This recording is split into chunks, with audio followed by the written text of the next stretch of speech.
I mean, we already had to see another 50 Shades movie this week. Yeah, so, going all in. This is... Warning, this is a franchise that's about fucking. So, we're gonna have to talk about the appeal of two people pretending to fuck. Yup. So... Never been less interested. We watched 50 Shades Darker last night to prepare for 50 Shades Freed tonight, and every single time a sex scene came up, we were both like, can we not? Like... And there was a lot, because we watched the unrated cut, and I imagine that all 18 extra minutes was just... the fuckings. Extra fuckings. Never got to see his dick. And he doesn't even hang dong. Misandry? Misandry. So miss me with that gay shit. If you don't know, 50 Shades series, God, it's a series. It's about a virginal young woman who bangs Bruce Wayne, except Bruce Wayne is more creepy. Except instead of his childhood trauma turning him into Batman, it turns him into loving BDSM. He still has a dungeon, kind of. Still has a bat cave. And he doesn't really save anybody. Okay. Given a lot of the dialogue of the previous movie, would you be surprised if at any point she was like, a bat cave? Oh yeah. That's mine. Because anytime she points something out, oh yeah, that's mine. That's a cool building. Oh, that's mine. Oh, that's a cool boat. That's mine. That's a cool... in the second one, that's a weird human being. Oh, that's mine. Yeah. Like, basically. Yeah. Even the people are his. Shit. It's actually, damn. All the people are his. Yep. The boss? Yeah. Even the boss is his. Oh my god. Okay, so... all of everything. The first movie and the second movie, incredibly boring. I don't care. This third movie, it could be fun, but it also could do what the second movie did, which was eliminate the threat 5 minutes in. That was my favorite part. Actually, again, my favorite part of the second movie is the first 5 minutes and then the last 5 minutes, where every plot thread from the first movie is just immediately resolved. And then at the end, where it's he just has the photo of the Gray family and then burns out. I hope that guy and Kim Basinger join forces to take the Gray family down. Give it to me. We're gonna have a BDSM off. The only hope I have for this movie is, I watched the first one by myself. I watched the second one with this guy. We're just two guys going to see 50 Shades. My only hope at this point is that it's not a boring experience. Yeah. I hope that it's very similar to when I went and saw Magic Mike, which was so much fun to watch. Here's the thing is what's gonna make this hard to get through, and I said this last night, was the fact that the only reason I felt like I could get through the 2 hours and 11 minutes that we got through last night was that I could sit there and just roast the shit out of it. Yeah. But when we were getting our seats for this, the good seats were taken. People were ready to see this well before us. Yep. And there's probably I don't want. Actually, I just don't need to finish. I don't want. Let's do this. Let's just try.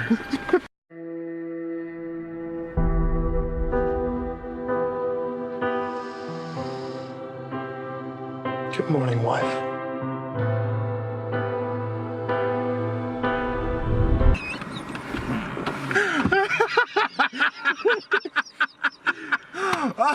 Oh, shit. You owe me a life. You owe me a life.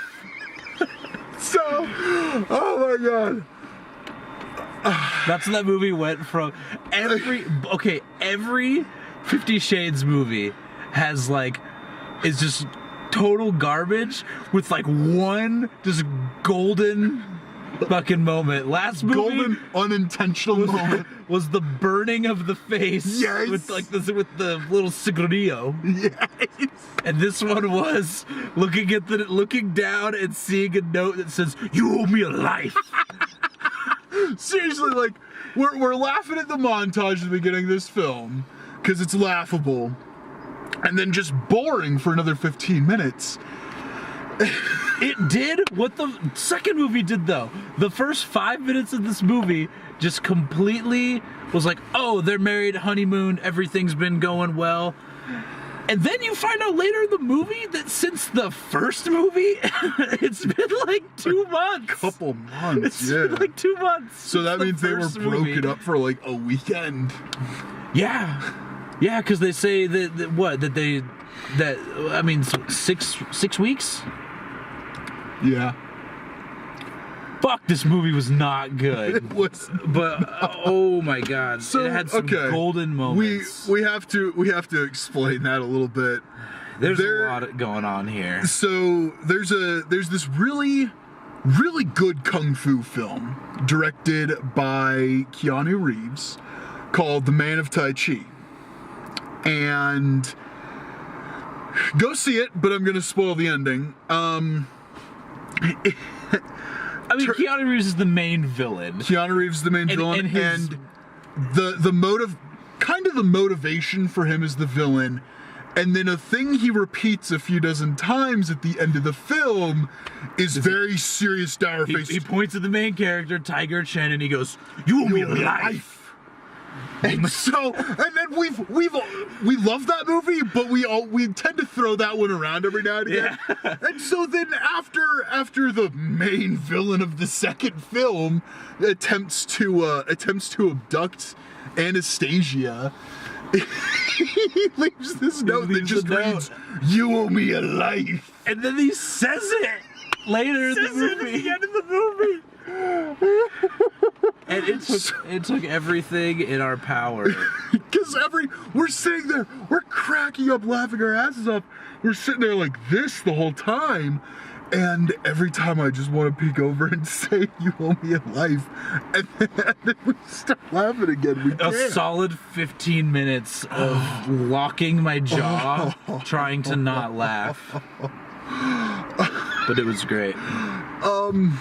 That made that worth the sleep I'm going to lose tonight. Yeah, because we went and saw this movie. I mean, out of all of the 50 Shades of Grey movies, the most watchable. This is the most watchable, but I don't know. Yes, okay, never mind. Probably I'm gonna take also the most away. competent one.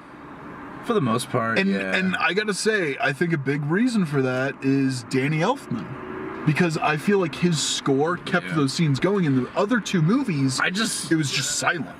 The most infuriating part about this movie is anytime like a fucking Sia song comes on. Love me like you do, love me. I just hate like the stupid poppy bullshit they play every time they're about to fuck. Every time. And this movie was like, I don't have a good gauge for it because we watched the unrated cut with the extra 18 minutes with like some pretty stuff I definitely don't think would have been in theaters.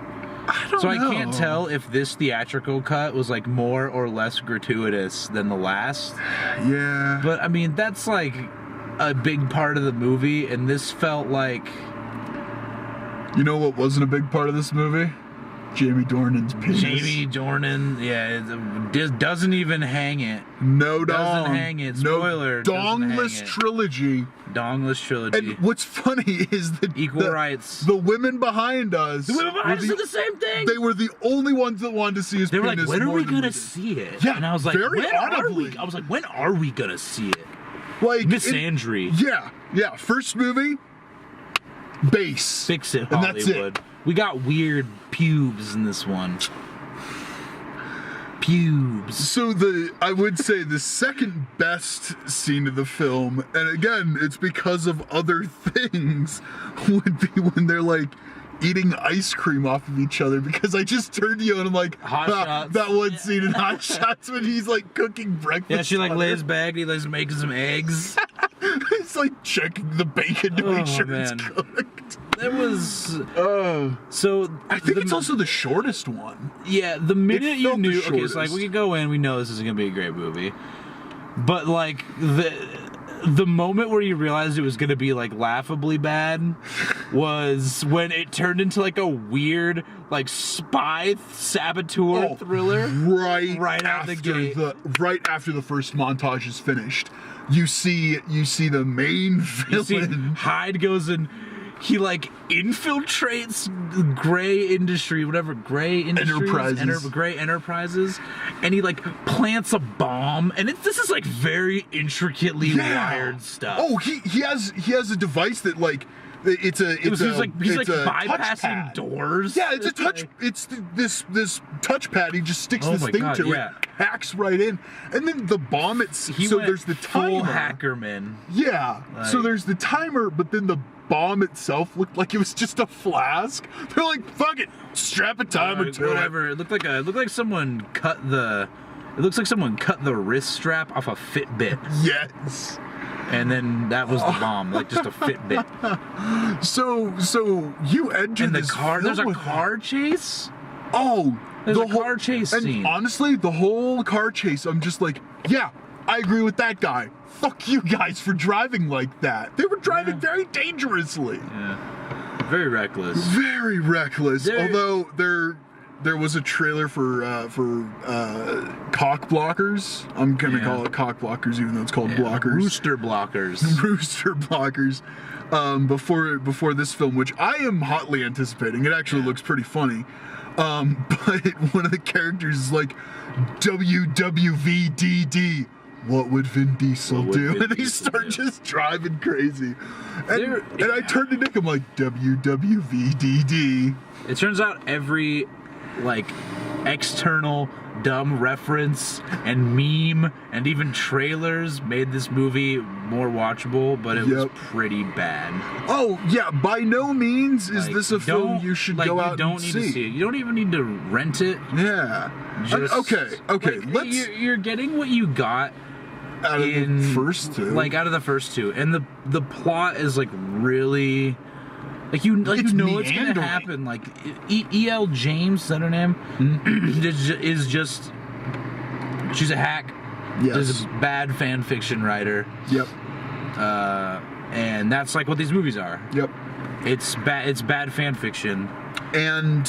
You can guess every... Like, the second that, like, an element is introduced, you're immediately like, oh, this is where that's going. Like, for sure. Like, there were so many times where I just turned and it's like, oh, this is what's going to happen. Like, yeah, it's like, when are we going to learn the so-and-so is related to so-and-so? Yeah, like, when are we going to learn, like, and you already know. And the thing is, the movie thinks it's so smart. Yeah. For, like, introducing... Like, because then they introduce these, like, elements that you just immediately predict, and then it just, like, it takes holds on to it till the very end, and you're like, what are you priding yourself on here? Like, I will give this movie a slight bit of credit. A lot of the things it planted in the second movie,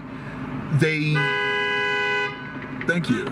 They did pay off in this one, but when they paid them off, they weren't like, hey, remember such and such with so and so. They never. It was close, but not that egregious. There's one bit that just never pays off, though.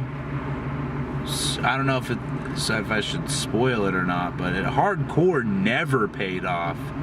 Was Elena. They just, like, dropped. She's not actually in this movie. She's not in this movie at all. Yeah, they're just took care of her. She's mentioned twice. Twice in one scene. You see, and it's in the same scene.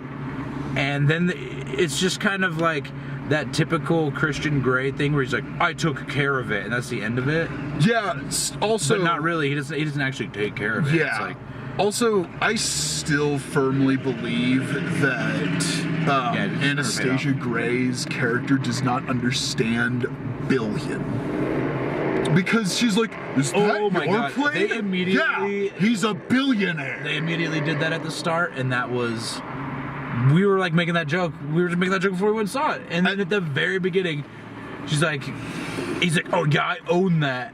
It's like, yeah, of course the billionaire has his own jet. Idiot. At least it wasn't as bad as the second. It wasn't as egregious as the first. Yeah, I mean that's damning it with faint praise. It's not as bad as the other two. It's not as bad, but it's still nothing that you need to go and see. Now, let's get to the meat of it, though, dude. Let's get to the meat of it. Let's get to the meats. Let's get to the meats, and that's the sweet, sweet lovin's scenes that this movie has. Mom, turn this review off. Mom, turn this off. Everybody who sees me tagged on Facebook in this, turn it off. But they were less weird than the second one, but like more. It was like way more vanilla, and but also kind of like more boring. Although I will say they're a bit more like casual about like like there's a lot of scenes where it's just like, hey, like a titty's out, and you're like, cool. There's a couple scenes I can kind of appreciate that. Like, cool, a boobie's out, like so. And that's kind of it. There's no really like. I mean, that's the thing. It's so hard for me to tell because I've only seen the unrated cuts of this stuff. So that's the thing is these movies they're a love story, but they have a lot of fucking in them. A lot of boning. To the point that we're getting bored watching people probably have sex. Like this one probably had close to like double-digit scenes. But they maybe double-digit if you count like implied ones, where it's just kind of like, ooh, let me pull your spaghetti strap down, and then it like cuts to the next scene. Bathtub. Yeah, like cut to the bathtub. He's so good at the piano. I just wanted to say that real quick. Oh my god. And I don't know what's worse though, like the sex scenes or the actual like romantic plot. Seriously, it's kind of hard. Like, Mom, turn this the fuck off. So.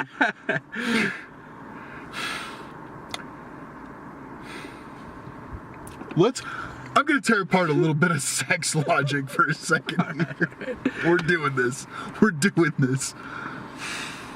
So, this is very much, all of this is founded upon BDSM. It's founded upon bondage and shit. Yeah. Okay. That's its shtick. The first movie, it was, I'm running away because he's spanked me she too spanked like a couple times. 6 times. And then she cries and the leaves. second one, which apparently takes place like a week later. Benoit. Yeah, the second one is Balls. like there. Yeah, she goes from not wanting to be spanked to full on Benoit balling it. Balls. And then, but it's weirdly inconsistent with that kind of stuff because spanked, Benoit balls, edging.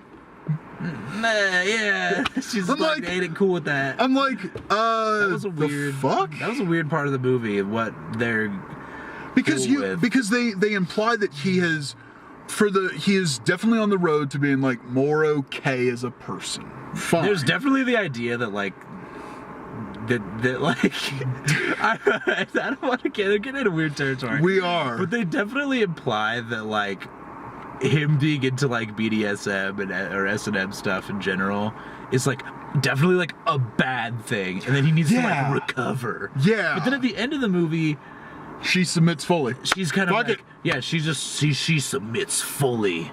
Yeah. And seriously, the last line of this film, topping from the bottom, I see. Yeah. I can get used to that. I'm like, you're making this creepy, dude. Yeah. Like we're 2 dudes who went to see 50 Shades Free, like talking about it in an abandoned parking lot. We're 2 guys in an empty parking lot. And I feel like he's more creepy about this stuff. I feel like it's very inconsistent, and which makes it from like scene to scene really like hard to watch because you're like, okay, they're angry, they're boning, they're happy, they're boning, they're boning. And then they're just boning a lot, and you're like, okay, to the point where it's like, you're distant. I guess it sounds so lame. You're distanced from like the actual like romantic aspect of it because the actual romance in the movies is just like is just garbage. You can very much tell. I mean, these two people have like they no hate chemistry. each other. Yeah, they like, do, yeah. They're both just like really boring. Like, not even like the actors, like their characters are. It seems like they're like intentionally boring. Yeah, the most interesting thing about Anastasia, kind of whisper at each other like this. Hey, you need to open up to me, fellow automaton. Open up that beehole, fellow automaton. That would have solved a lot of the movie's problems. Implied spoiler. Jesus. Yeah. Yeah. I mean, that's the beehole clause would have opened up a lot. But let's be honest here. Take an action movie, for instance. Okay? If the action sucks, that action movie has failed. This is supposed to be an erotic romance, and the erotic bits are just boring. It is. So it's like, okay, so we're watching a really shitty fake romance. It's not even like that kind of weird, like... It's not even that weird, like, when you're a kid and you watch a movie with, like, a sex scene and your parents are in the room and you're like, oh, this is weird. I feel weird watching this. No, it's like you're watching it and you're like... This feels like it's not even like a secondhand embarrassment thing. It's like this is actually like either boring or like really out of place to the point where it's like they just spent one day. It's like like how Seth MacFarlane says they make Family Guy episodes where they sit in a room and they make a bunch of cutaways and then they just kind of make a plot. And they put cutaways in there. That's like what this was. They just decided, okay, let's spend a whole day. Dakota Johnson, just take your top off, and we're gonna film. And Jamie Dornan, you don't have to show your penis. Just give us a good pube line, and we're just gonna hang out for like 4 hours, knock this shit out, and then we'll just put it in the movie as we see fit. Yeah, none of the sex scenes really fit with where they're placed in the film. You could rearrange them anyway. It feels like weird talking about it, but it's like that's what the movie is. Yeah. I mean, if we're gonna pretend that like this movie the book sold millions of copies because of like its riveting. Nope. Nicholas Sparks X-esque fucking. I mean, we would riveting storytelling. Like no. Like without trying to make it sound perverted, we would be doing it a disservice by not talking about it the same way we'd be doing an action film. It's so much in the movie. I mean, they're like a lot of these scenes aren't like short. Yeah. Some of them are. Some of them, spaghetti strap. Yeah. But some of them are like a couple minutes long, and you're sitting there and you're like, what? Okay. Why is this happening? Like, what's going on? You're like, why is this happening? What's going on here? So, like, why is it in it?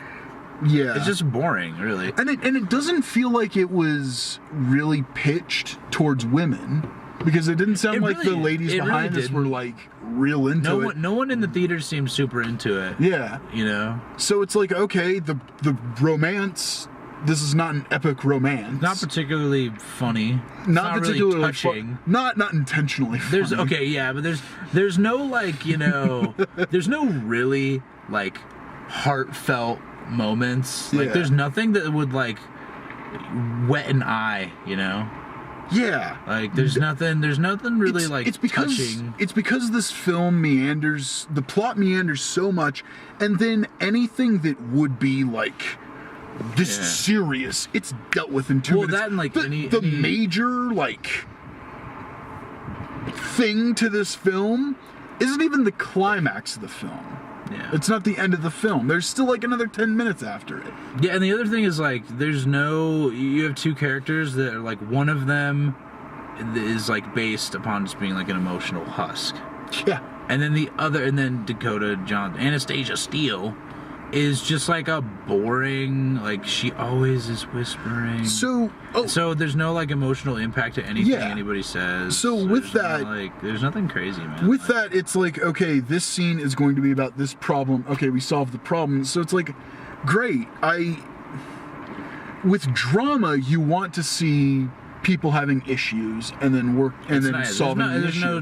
There's no drama at all because there's like 80 subplots going on. Yeah, and any drama that is brought up at the beginning of the scene is dealt with at the end of the scene. Yeah, nothing really. The thing is, nothing important lingers. Stupid things linger. It's like they pride themselves on revealing like these dumb mysteries, like oh, did you know that this character, and this character know a thing about each other? And it's like, yeah, we knew because you made it so obvious the second you introduced it. And it holds on to that. It doesn't hold on to anything else. Like, yeah. Everything that actually has to do with their relationship is like, it's over. They introduce it in a scene, and he's like, I'm Christian Grey, and I'm a really closed off dude. And she's like, hey, open up. And he's like, no, okay. Yeah. And then that's it. Like, it's just, it's over. That's what happened with spoiler, that's what happened with Elena's character. In the same scene, they're like, bah, bah, bah, bah, bah, bah, bah. It's stupid. Her character, I feel like I can kind of spoil it because they just completely dropped the ball. They're arguing about like Christian's relationship with her, and she's not even in the movie. He has one apparently off-screen conversation with her, and she's like, I'm not happy about that, and he's like, I'm sorry, and she's just kind of okay, and that's it. Like, that was the end of it. They're falling out together in the second movie. Now that we have a better idea of what the timeline is, it's like, oh, like 2 months, a lifelong friend that you dropped 2 months ago. Yeah, you're gonna kind of go back to that lifelong friend when you're stuck in this kind of situation, when you need some advice. And especially given that you find out that it's been like 2 months. Like 2 months since the first movie or something like that. Like, 6 weeks. Yeah, 6 weeks. It's just a little bit more than 6 weeks, but. Well, she was 6 weeks. Yeah. So, yeah, whatever. What? You know what? I don't care. Whatever. It's just boring. It's just not interesting. You know what? Wait for an unrated cut. Watch it. Home alone. Dim the lights. Light some candles. Pour some of the wax on yourself.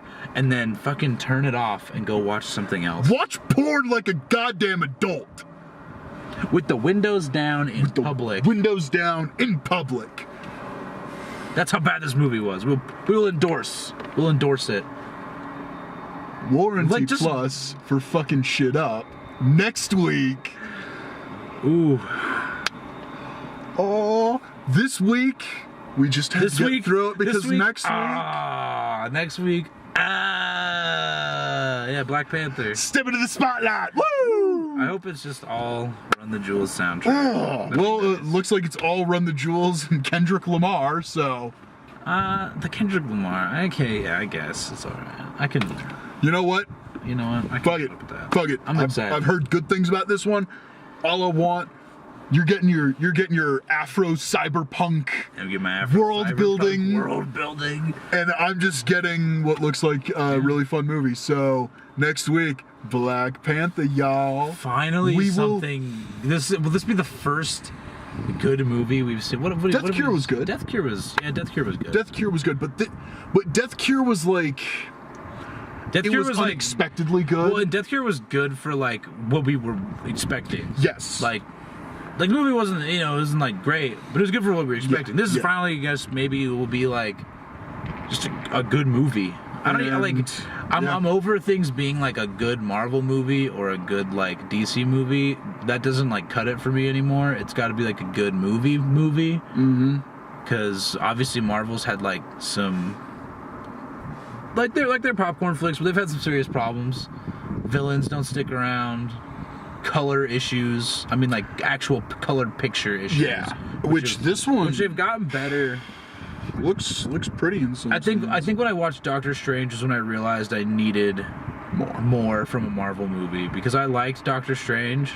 I love Doctor Strange, but Doctor Strange, I was like, this is this movie plus this Marvel movie plus this Marvel movie equals Doctor Strange, and I don't want that anymore.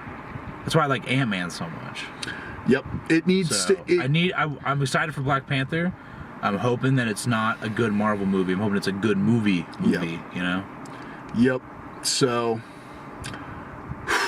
But I'm so much more stoked for that than like anything we've seen so far this year. Yeah. Which really sucks because like I was really stoked for Proud Mary. Yeah. And there was nothing. And for the record, this is on record. 50 Shades Freed was still better than Proud Mary. So, Yep, at least. On the bright side, it's like we're only going up from Proud Mary, kind of. We are in the dumping grounds. Was 50 Shades Freed better than Winchester?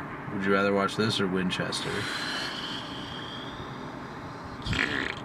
Given the audience, if I could watch it with the same audience again, 50 Shades. Yeah. Those girls behind us were hilarious and so disappointed in a different way with the movie.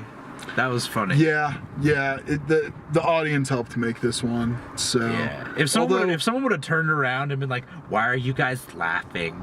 then I would have been my movie going. I probably would have like just left.